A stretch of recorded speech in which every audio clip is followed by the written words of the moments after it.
Agricultural land values were holding pretty steady from a year ago in the fourth quarter. It's looking like there was about a 1% increase from the quarterly values from the third quarter, but at the same time, when you really adjust for inflation, land values were down a little bit from a year ago, 2%. There was some variation within the states of the district.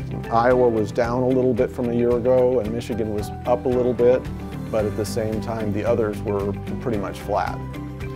The biggest difference right now is the challenges that are faced in the dairy sector, in particularly Wisconsin, but also in Michigan, and those are translating into some periods where there's less acceleration in farmland values for those states.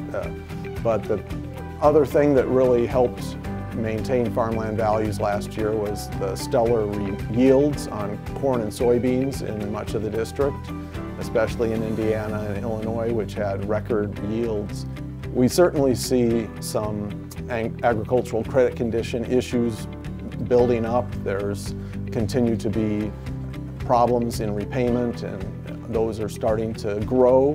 At the same time that we are observing this, the demand for operating loans and other non-real estate loans is also on the rise.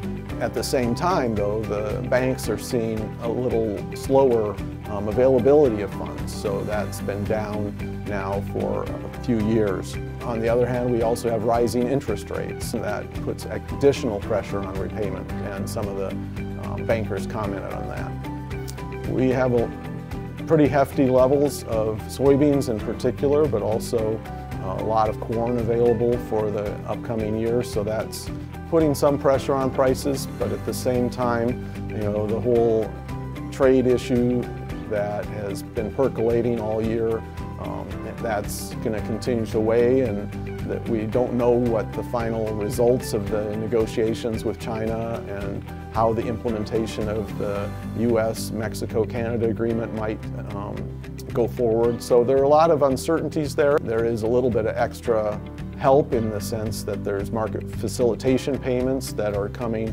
for particularly soybean producers, and that's, we get about 40% of the soybean production in our state, our 5-state region, so that's going to give a bit of a boost to incomes. The dairy program that is in the Farm Bill that's under implementation right now is going to be helpful.